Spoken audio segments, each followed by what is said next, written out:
দেখো সকাল সকাল উঠে পুজো করে ফেললাম, এবার একটু হলদিয়া যাব বলে রেডি হচ্ছি, চলো। আর দেখো সকাল 11টার মধ্যে সব কিছু হয়ে গেছে। সোয়ানি অস্ত বানাচ্ছে দুর্গা ঠাকুরের, এই যে এখানে যেই দুর্গাটা বানিয়েছে দেখো কি সুন্দর। আর আমরা আজকে কোথায় যাচ্ছি তোমাদেরকে দেখাবো। দেখো বাচ্চারা কি সুন্দর গাড়ি চালাচ্ছে, সোয়ানি তো বড় হয়ে গেছে। আর দেখো এখানে প্রত্যেকটা সাইজ দেখে দেখে আর যে যার চয়েস অনুযায়ী সাহেবদের সব কিছু কেনা হচ্ছে, আমাদের ওপর দায়িত্ব পড়েছে। ওর বাবা খুব সুন্দর মার্কেটিং করতে পারে। আর দেখো সোয়ানি ব্লেজারটা পছন্দ করে নিয়ে বাবাকে দেখাচ্ছে যে বাবা, আর হোয়াইট কালার বলে বাচ্চাকে দিতে পারছি না, ভাবছি পরে শীতকাল এলে কিনে দেবো। আর দেখো আমিও অনেক কিছু অনেক জামা চয়েস করে দিয়েছি। আর দেখো এই জামাগুলো কি সুন্দর, কি কি কালেকশান আছে তোমাদেরকে দেখাচ্ছি।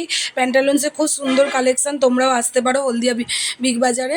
আর দেখো এই কটা কালেকশান পছন্দ হয়েছে আপাতত, তারপরে চলো কি করছি দেখাই।